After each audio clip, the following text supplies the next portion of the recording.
Let's talk some college baseball. The ACC is looking like a gun. Some surprises in the SEC. And we're going to give you our early regional host. Let's roll. Knight just threw his chair clear across the free throw lane. Touchdown! Woo! What a hit! You got barbecue back there? Coach LaFleur, 69. Offense. He was giving them the business. Go back there! Hold on! Packers win! Packers win! This is the Five Farms and a Lucky Finn podcast.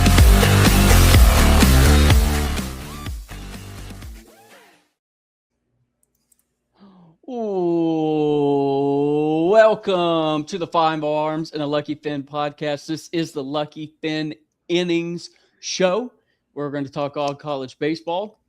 I'm with my host, Jason I. Jason, how are we feeling about this week?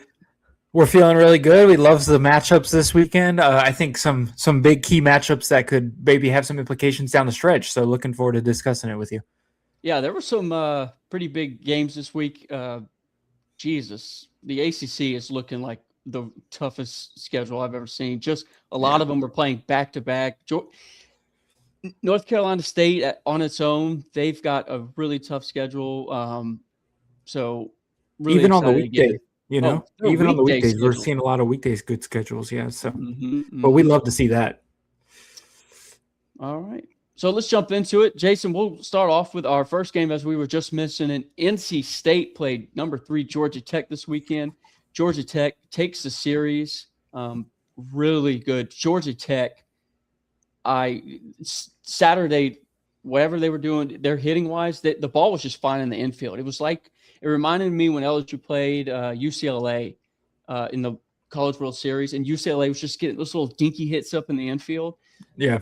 Georgia Tech was doing almost the exact same thing. They put a beating. And now NC State's got a really tough schedule. They've lost, I think, the last 5, and they lost that midweek game to Campbell, right? Yes. Yeah. They lost to Campbell during the midweek. So a rough week for NC State, honestly, especially after, that game on Saturday. They were winning that game. And then Georgia Tech opened it up in the 8th inning. And actually, it could have been worse.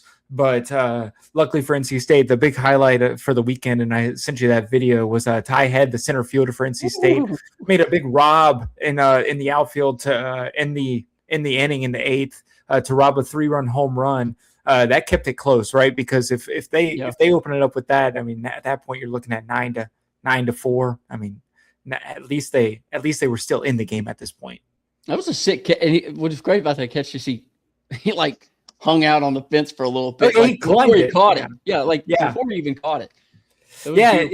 You watch that camera. It's like, is he going to get to it? Mm-hmm. And then it fell into the camera. So that was really cool to see. And I feel bad for their pitcher, Jake Dundon, 114 pitches, 10 Ks. He ended his day, and you could tell he was getting really tired, but he ended his nasty curveballs, and Georgia Tech was doing the same thing. They had these nasty inside curveballs. So it was a good pitcher's duel throughout the whole weekend. Yeah, and itself. I said this last week. Watching ACC baseball it feels like you're really watching good like that baseball you really like, where it's all of it. It's all the good fundamentals of infielding. That was NC State's issue when they were playing Georgia Tech. I'm talking about the hits. They were picking the ball. I mean, it wasn't like they were throwing errors or the ball would be too deep hitting to the infield and the guy couldn't make the throw because he was so deep. So Georgia Tech was just making those plays. So yeah, and the other thing that I feel bad for NC State on is, we were touching on it a little bit. The ACC is going to be such a gauntlet, and they lost a midweek game, and this week they have Liberty on Tuesday, and then next weekend they have Notre Dame, and Notre Dame also got swept. Another ACC series we'll talk about, but they're going to be looking for a bounce back. So this is going to be 2 teams that just had really rough weekends, really wanting to bounce back, and both of them are really going to win their series next weekend. So tough road ahead. Georgia Tech also had a really good game on Friday night. Do want to highlight that. Tate McKee and Mason Patel combined for 5 hits and 1 run in a complete game on Friday, so a little dynamic duo there. So good to see. And you were talking about the pitching duel. Then on Sunday, today, they only gave up I don't know how many hits they gave up, but they didn't give up any runs. So winning 10-0, we were talking about it being a pitcher's duel, not for NC State today, but for Georgia Tech, good to see. Yep. Georgia Tech, they got Auburn this week on Tuesday. So I want everybody to put that on the calendar. I think it'll be a good one to watch. So, Jason, I'm glad you mentioned Notre Dame. We'll jump into Notre Dame. Notre Dame went up against North Carolina. North Carolina took all 3 and put a hammer on them today and on game 2. Yeah, I think the big thing here is we were talking about Notre Dame last week. They got that big sweep of Clemson. We really thought that this is going to be an opportunity for Notre Dame. We talked about it. This team should be ranked. They got into it. Number 23, at that point, you're really trying to say, hey, we belong here. And playing North Carolina, who's a prominent baseball program, and you're at home, this is an opportunity for you to really showcase your team and for them to get swept. And like you were saying, they put a little hammer on 13-7, 15-10 on Saturday and Sunday. Tight game in the first game of the series. But, it's really tough to see for Notre Dame. But, hopefully, NC State next week, they're going to have an opportunity to bounce back. So, yeah, Jacob Scheffner, that's how to pronounce it. He had 4 stolen bases. Pretty good. We got a home run. Wow. So, yeah, 2 doubles. That's a good line. They had a bunch of guys. Even Nicholson Cooper, same thing. 2 doubles, 2 home runs. And I think that's throughout the weekend. Wow. I don't think that's on a single day, but that just shows North Carolina has this Notre Dame staff pitched really well last week against Clemson. And so this also tells us, is Clemson just not very good? Because they were ranked last week and then got swept against Notre Dame, fell unranked. And I don't think they even had a good showing this weekend against Miami, at least not the first game. I don't remember what the series ended up being. No, I'm actually looking it up right now. And, while we look this up, I think college baseball still trying to figure out that top 25. A lot of those top, what I mean by top 25, like 25, 23, all those down. They're still trying to find those. Like Tennessee lost this weekend. So they, Clemson lost. Yeah, Miami took the series 2-1. So 2-1, yeah. Yeah, 2-1. So another tough one. Just adds to the ACC gauntlet, right? So I'm telling you. Looking forward to seeing. All right. We're going to skip West Virginia and Arizona State. I think they are still playing. I don't know what inning they are, but it's still early. Last time I checked, it was Arizona State was up 1-0. So definitely interested to see how that game's going to go. The only thing I wanted to highlight about this, and the reason I brought this game up, is this is a big 12 matchup early in the season. We talk about implications down the stretch and RPI rankings and how they matter. Whoever wins this game is going to have a series over a top 25 RPI team. And that's going to be huge for them down the stretch. This is an opportunity for one of these teams to, take away, get a big series win, but also take a lead in the Big 12 and get a possible regional host later. So we'll touch on more on that later. Yep. Arizona State's a team to watch for. I think they're up on the come up, so which I'm excited about. I love those. We said this. We like those Western teams, so keep an eye on them. I don't want to talk about the ACC again, but let's jump into Florida and Arkansas. Is Florida back? Weaver. This is huge. A sweep at Arkansas. The number 4 team in the country, after they did not have a good performance last week. They got last week. Yeah, and this also brings up another topic of it in the SEC. How good is Alabama? Yeah. So tough to be Arkansas this week and get swept, but great series for Florida. Big comeback win. To come back from last week's series loss. So definitely interested to see how they're going to do as we go down the stretch further down the season. Yep. They've had a down week. Look, again, Florida is one of those teams. This is why I can't stand Florida, because you just can't trust them to You think they're bad? They're not. That's a really good baseball program. I believe they did the same thing last year where they just get down early in the season. It's not there, and they just shoot back up. And Arkansas's got Auburn this week. Let's jump into that. Let's jump into that Auburn-Alabama game. That got a little feisty there. So you and I were kind of watching that. Yeah, Saturday. Man, we were talking about a little bit, the camera caught all of the language in that argument. So I was saying, I texted you, we need a John Boy recap for that voice. So because man, the Auburn shortstop, he dropped some F-bombs there at the Alabama guy. I don't really understand why there was such an argument, though. It was a good play at second base.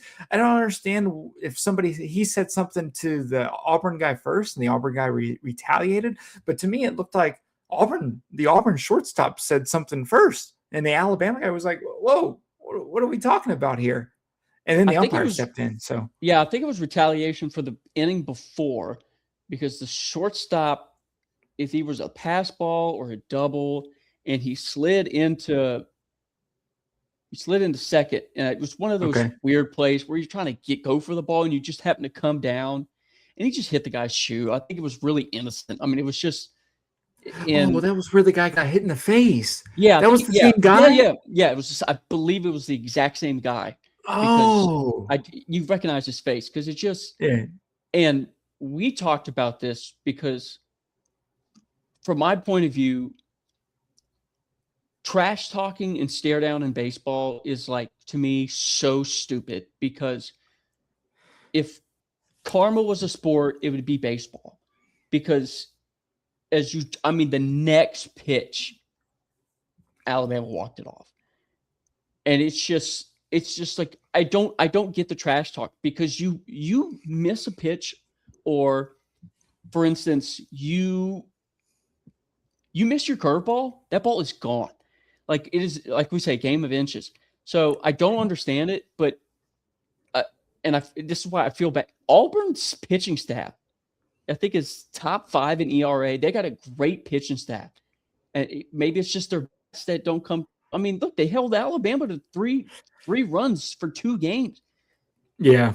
I don't know what happened Friday night, but on game 1, but. Yeah, you were talking about it, about the Saturday night game. Then it carries over, and Alabama just wins again today. Mm-hmm. So it's like, ever since Auburn gets in that scuffle with the Alabama guy, they score 1 run the rest of the series. So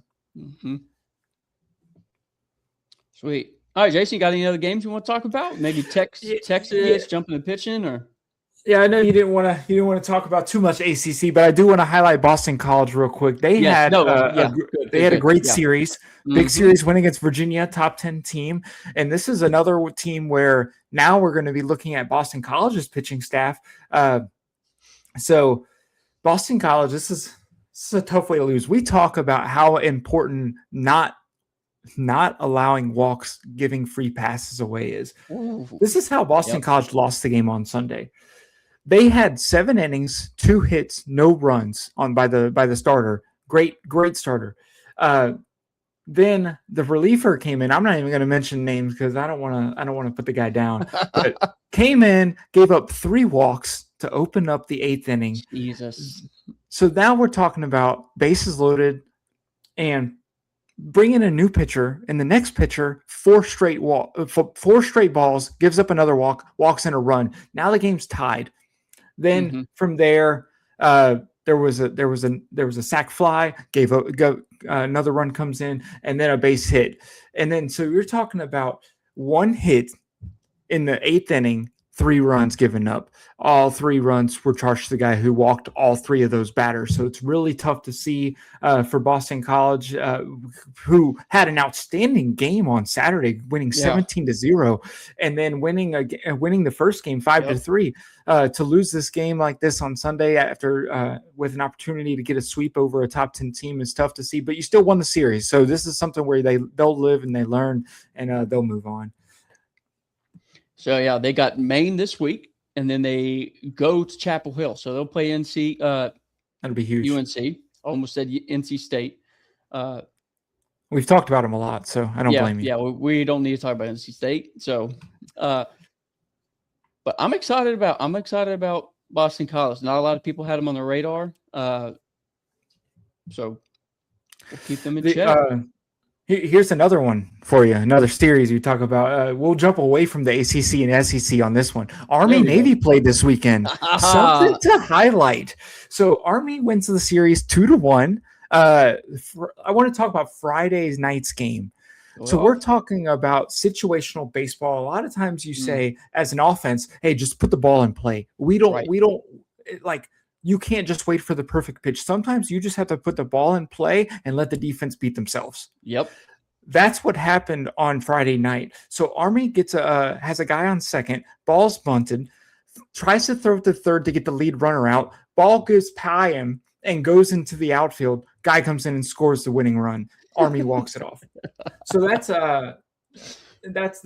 tough to see and for Navy, but for Army, big series, and then they end up losing on Saturday, and Army wins again on Sunday. So that's great to see. And now that I say that, I don't think it was I don't know if that was a walk-off. It was the run that gave them the lead to win, because I believe Navy was the home team. There's no name for this game, like America's game. Is it America's Diamond Game of the Week? Oh, Kenny, I'm wrong again. Army was the home team. Army did walk it off Friday night. I'm getting myself confused. That was a walk-off bunt error on Friday night. So, did you say walk-off bunt? Walk-off bunt error. So bunt with an error. Oh, but who else bunted for a walk-off? Oh, I believe that came from the Vanderbilt Commodores, another military school. I thought Vanderbilt was out. Everybody's kind of ignored Vanderbilt. Yeah, Vanderbilt took Rocky Tennessee. Top. Rocky Top, man. They struggling without Rocky Tony. Down. Are they Rocky struggling down. without Rocky Down?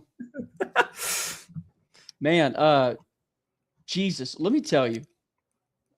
Tennessee today, I believe today.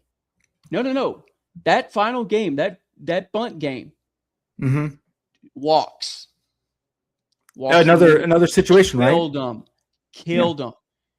It wasn't that game. Didn't that game go 16, 17 innings? 16 innings.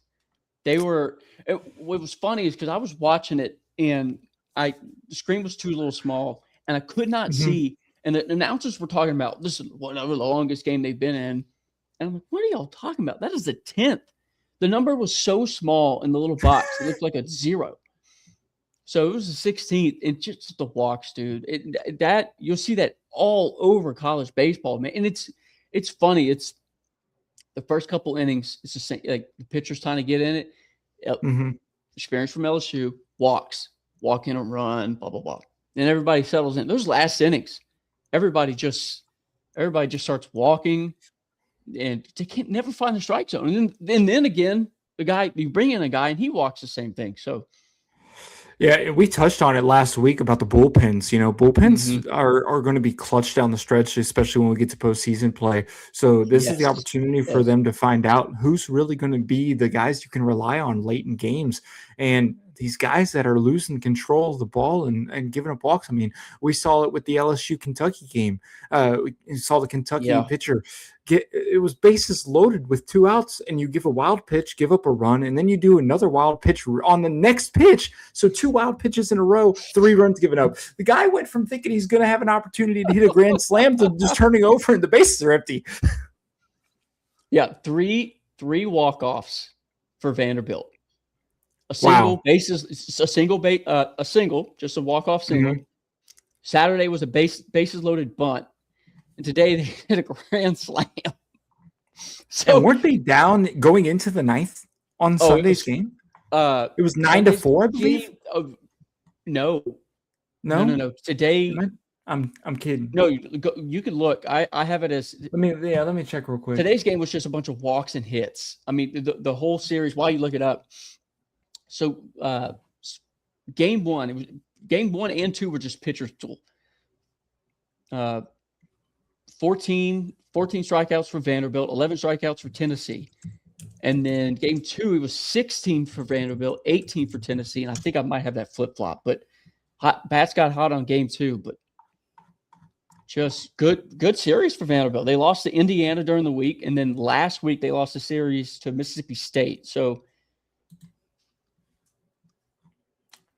I know it was it was a lot of runs scored.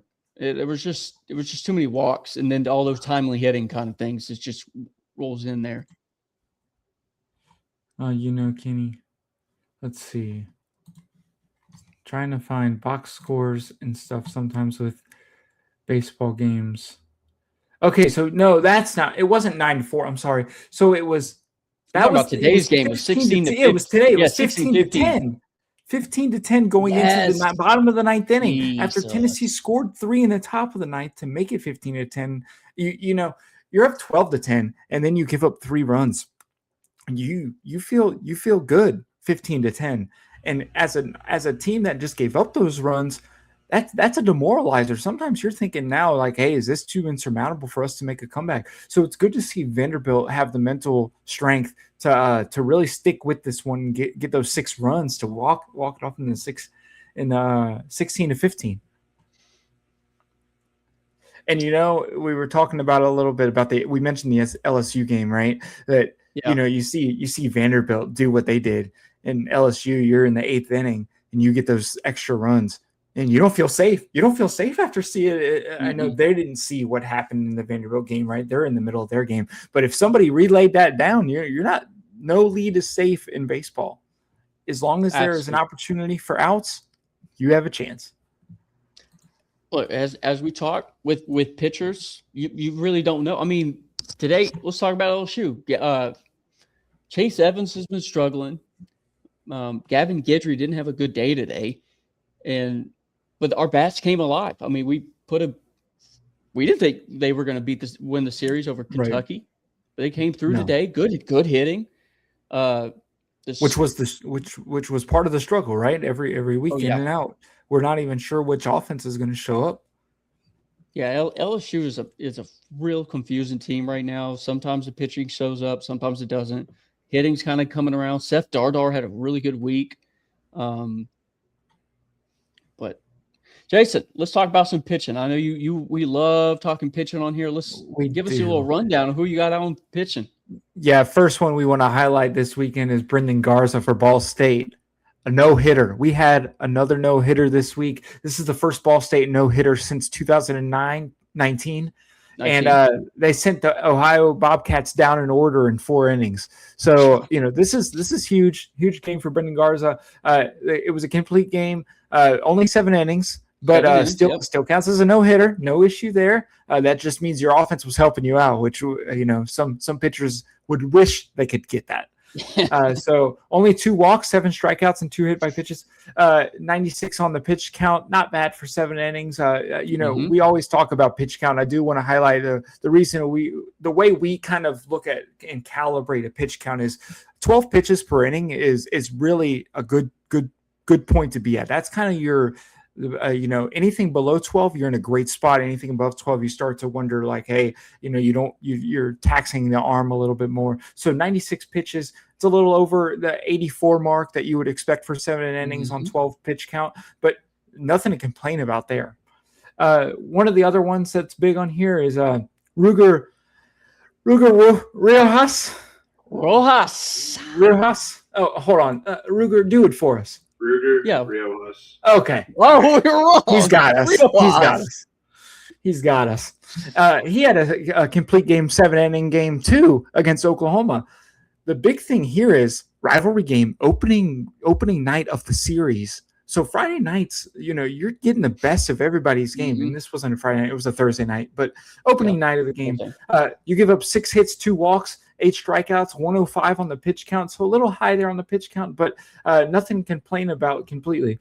But a 3.03 ERA to this point in the season, Kenny, 64 strikeouts and 28 hits given up. So how are we feeling about Ruger so far?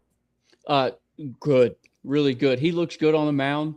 Texas has got a good pitching staff. I think 2 of their 5 pitchers two or three or five of their 5 starting pitchers have an ERA below 2 or Wow. 3 or they've got a great pitching staff.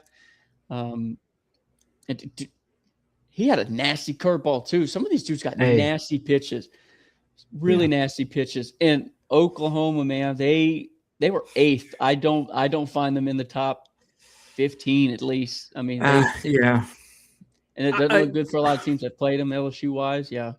So they beat LSU 2-1, but then LSU has a big series win over Kentucky. So and Texas is good. I mean, Texas is really good. Like they're right there with UCLA 1-2. Duplantier, and the Duplantier guy is really good too.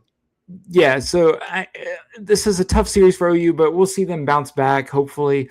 So I don't know if they fall down in 15. I think they've taken some big losses. I mean, I don't think the week against LSU helped them. I mean they won the series, but it didn't look that great against LSU. So I think if I'm ranking the teams, I'm looking at this like, hey, you just ran into one of the best teams in the country, and good point. Very good point. So. And it's a tough rivalry series. That Saturday game was huge with this team. I believe they went to extras. I believe they went to 10 innings on Saturday. Every game, sometimes when you're looking at these series, they all just kind of blend together in a way when you're looking at it. Let me look at that real quick. But I believe that was a 10-inning game where they had a tough game on Saturday. So that was the game where they were trying not to get swept. Let me see that score. I'm trying to find it. Yes. Okay. So 10 innings. They gave up a walk-off. Texas ended up winning 5-4 in 10 innings. And it's got. Here's the thing that I also wanted to note on this. Oklahoma out-hit Texas on Saturday, 12-8. How does it feel, Kenny, as a team? If you're an offense, you out-hit the opponent and you still lose. What do you as a coach? What would you tell your team? It sounds like it's just some hitting runners and scoring position. And that clutch hitting that we like to talk about, that's that's why I keep praising the ACC, because it's smart hitting on the ball. You're not, like you said earlier, you're not looking for that one pitch. You're just attacking the zone. Yeah. So if you're kind of playing, but also again, I mean, that Texas pitching staff probably just came in through.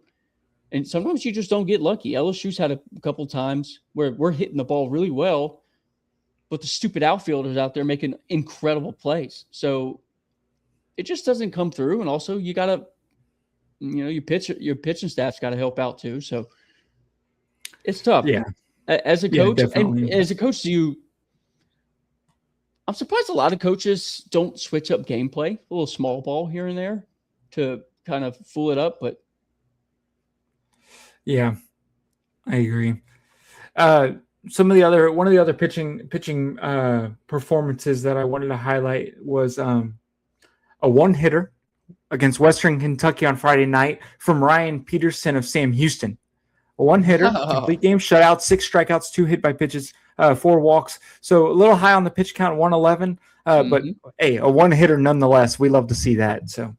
We had a lot of good pitching performances this weekend. A couple one-hitters, a couple two-hitters, a couple performances where guys combined for great games. So I can dive into that a little bit. We had a couple dynamic duo performances this weekend.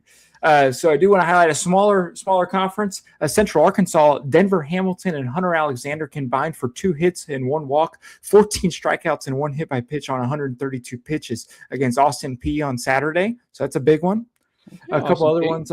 We mentioned Boston College already. Tyler Mudd and Kyle Kipp had combined for a complete game shutout, 3 hits, 4 walks, only 2 strikeouts, and 2 hit by pitches, but only 98 pitches against Virginia on Saturday. Damn. So, I mean, that's just a great performance against a great team. And I love a ground ball pitcher. We do. If that's what it is. That reminds me.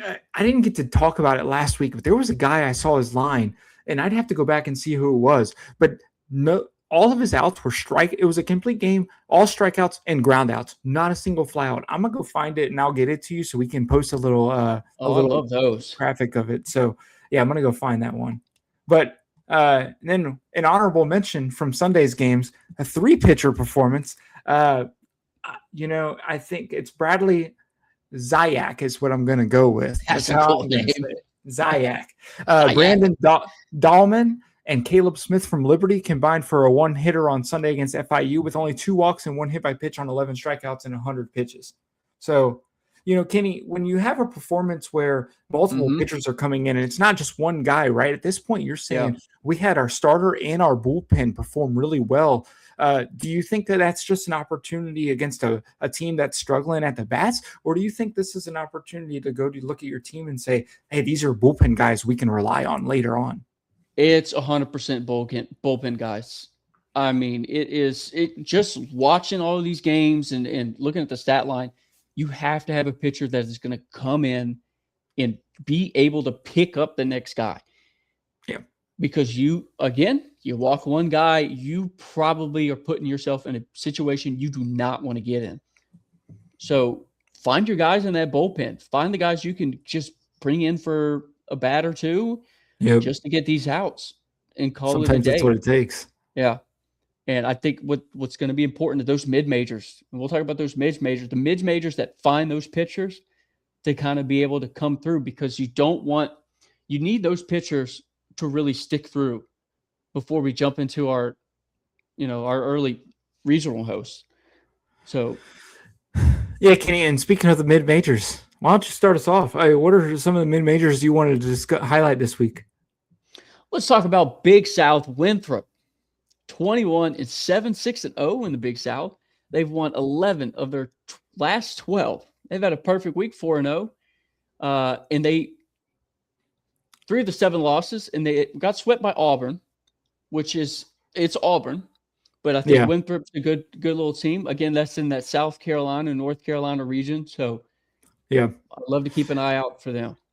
And the other reason to highlight this, right? We look ahead, right? We've been talking about this a little bit. One of the big notes for today's episode was, a lot of matchups that could have implications down the stretch.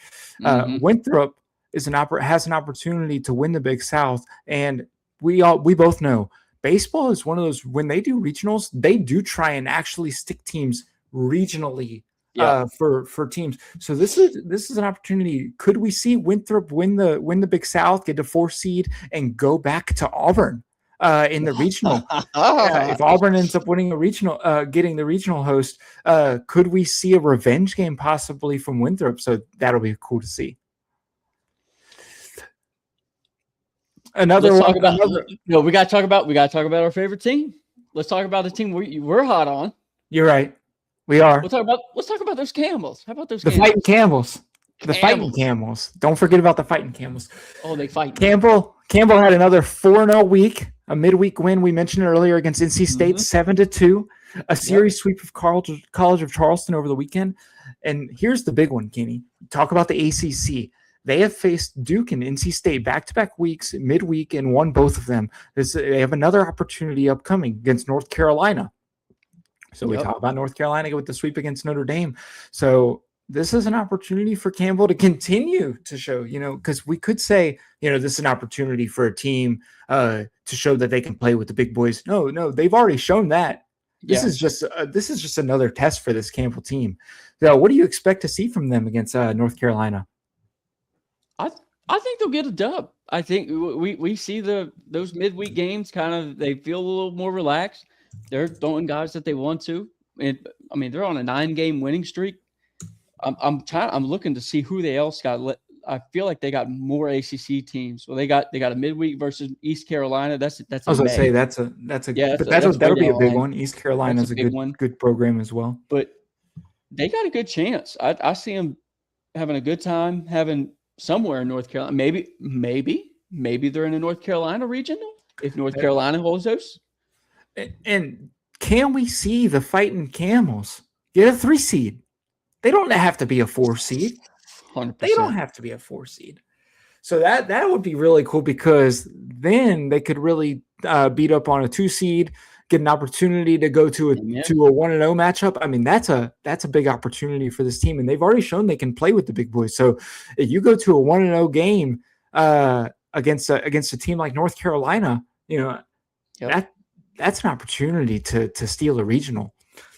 But I do also want to mention, we were looking at this before the show. Fun fact for the people out there. Okay. We mentioned last week that the Camels are in the Colonial Athletic Conference. They are no longer in the Colonial Athletic Conference, and that's not because. Well, go ahead. I'm annoyed because normally we always joke about conferences, and I like logos and stuff. The fact that I did not know that even happened is it's the coastal. Yeah. So now it's the Coastal Athletic Association. So it's still the CAA. So I don't know if they actually changed their logo. So maybe that's why we didn't really know too much about it. But this happened in 2024. Was their first year in the from the Colonial to the Coastal. So they didn't change their logo. Thing. So that's why crazy. You didn't. That's why you didn't know. Yeah, I wonder why. That's so weird. So weird. And we talk about this conference. Monmouth is right behind them. One loss behind Campbell in the conference. They're not going to play each other in the regular season. And I don't want to get into it because we can go on to a whole spiel about the scheduling for this conference. But we could see them play in the postseason in their conference tournament. So that'll be something I'll be earmarked for later on. Yeah, definitely. So, and what's our last one to talk about mid-major wise? Speaking of the big boys, Missouri State and Dallas Baptist, some schools that we got to talk about. That was Dallas Baptist took the series from them this week, though. Missouri State's a team that everybody's kind of looking at. Dallas Baptist is who they are. So I say though they got Arkansas coming up, Sam Houston. There's Missouri again. So Missouri State's got a really tough schedule. Arkansas. Okay. So they're what do you see? So they're doing home and aways with Arkansas and Missouri. Okay, so just like Auburn and Georgia Tech. Yeah, I did not know that. Okay, I like that. They did the same thing with Oral Roberts. So okay. This is things we like to look at. And you know what? The other interesting we talk about conferences. These two teams are new to Conference USA. So this is going to be interesting. Missouri State coming from I don't remember which conference they were in. Teams move around so often now, but if I remember correctly, Missouri State Valley. Was Ohio Valley. Missouri Valley, probably. I mean, they're Missouri State, so I assume so. Yeah. The MVC, maybe. Well, I feel like there's multiple. Anyway, sorry. But Kenny, correct me if I'm wrong. Maybe in sometime in the last 10 years, Missouri State was one of the best power hitting teams in the country, and they were regional hosts, I believe, right? I don't. Either they were a regional host or they didn't give them a regional host because they were worried about attendance. That might have been a thing. Didn't they not get a regional host? It was with, was that Indiana? Wasn't it an Indiana team? Indiana State was supposed to host a super regional, but there was something else happening that there was weekend. An event happening. Okay, I'm mistaken that. Jeez. Well, I mean, we're talking host now. We're going to end the show on a last good note. We're only barely I guess we're halfway in the season. We're going to talk about our early regional host. Jason, you came up with a pretty good list. You want to start us off here? Yeah. We'll do our top four.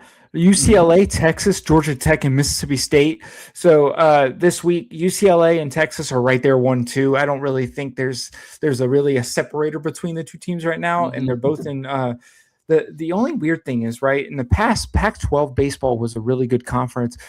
Big Ten is a little different for baseball. So UCLA being in the Big Ten, does it hurt them a little bit? I mean, there's still a couple good teams. Oregon is still there. You'll have USC there, but not a lot of Midwestern baseball. Those guys are more focused on March Madness right now, but definitely interesting there. Georgia Tech. We'll see them a lot and discuss them more moving forward. But they looked good this weekend. And Mississippi State is another one that had a really good weekend. I believe they got a sweep as well. So you have them. Are you ranking these by I rank these. These are the top 4 to me. You have now. Mississippi State at 4, and I agree with that. Mississippi State's looking hot. We got Georgia at 5, Arkansas 6, Florida State at 7. We're going to talk about that. Southern Miss at 8. I love a Hattiesburg regional. And an opportunity for a super regional. That's the big thing there. I dig those like mid-major regionals. I feel like that needs to be a requirement, that there's always a mid-major regional. Yes, always. East Carolina's hosted. Southern Miss always hosts once in a while. Talking about hosts, Missouri State did host in 2015. I looked it up. Come on. They did host a regional in 2015. Yep. Who was in it? I already closed it out. Too late. We'll have to discuss it later. We'll discuss it off air. Anyway, we're kind of running out of time, but Florida State, we'll see. They just lost their best player this week. I don't think we'll expect them that much, but what's that guy's name? You mentioned he's got a cool name. Miles Bailey. Miles Bailey. He's out for the season. He got hurt sliding into second. So dude's been on fire. Kind of a big hit for Florida State, but I don't think it'll impact them. Good. The next ones we got Southern Cal at 9, Auburn at 10, North Carolina at 11, and Oklahoma at 12. So Auburn and Oklahoma both had tough weekends, so dropped them a little bit from where they are right now in the rankings. We talked about Southern California a little bit last week. They're strong right now. I believe they lost a game over the weekend, but they'll be a great team to watch as we continue down the stretch in the Big Ten. And then North Carolina, they're 13 in the rankings. This is an opportunity. Them at 11 right now. If they beat Campbell and then they have a great series next weekend, I can see them going up into the top 8 as well. Yeah, Southern Cal's 21-1, right? 24-1. Excuse me. They got 2 great pitchers. We need to talk about them next week. We'll really jump into them. Yeah. Oklahoma, Auburn needs to host. No matter how their schedule runs out, I think they should need to be hosting. Especially after Georgia Tech. Oh, yeah.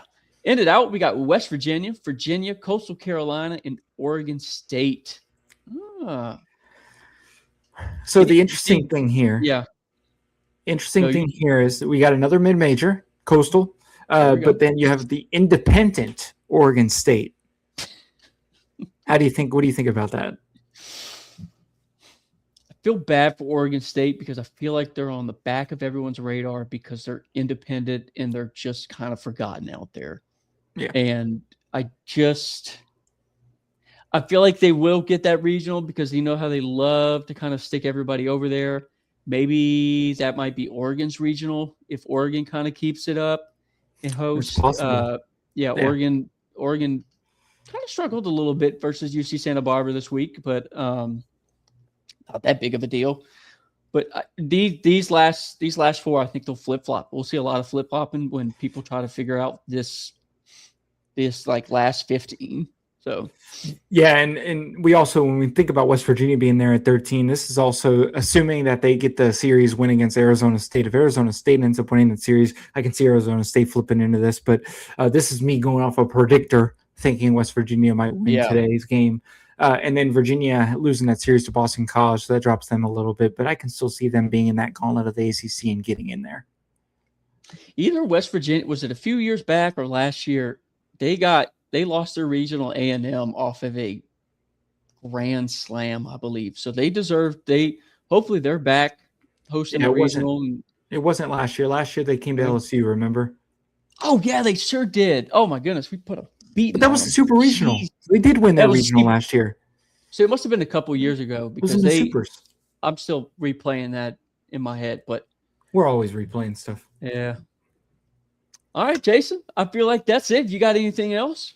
No, big week this week. A little longer than we would have thought, but so much to discuss and really excited we got to discuss this today. Yeah. Look, college baseball is a lot. It's a lot to cover. There's so many games. Yeah. And because we don't ever want to leave out the mid-majors. College baseball is such a beautiful sport. And look, we're not experts. We're not political scientists. That has nothing to do with baseball. But we love baseball for the love of baseball. A romantic game. Yeah. We couldn't care who's watching. But Anyway, appreciate y'all listening. I know we went a little long. Please leave us a comment, share. If you're leaving a comment, just give us some feedback. It doesn't matter. Tell us some games that we need to look out for. But we appreciate you listening. Give us your fun facts. Oh, yeah. Dude, we love fun facts. Maybe a little trivia question. Ask us some questions. March Madness is wrapping up. Make sure you listen to some of those episodes. And we'll see you. Peace out.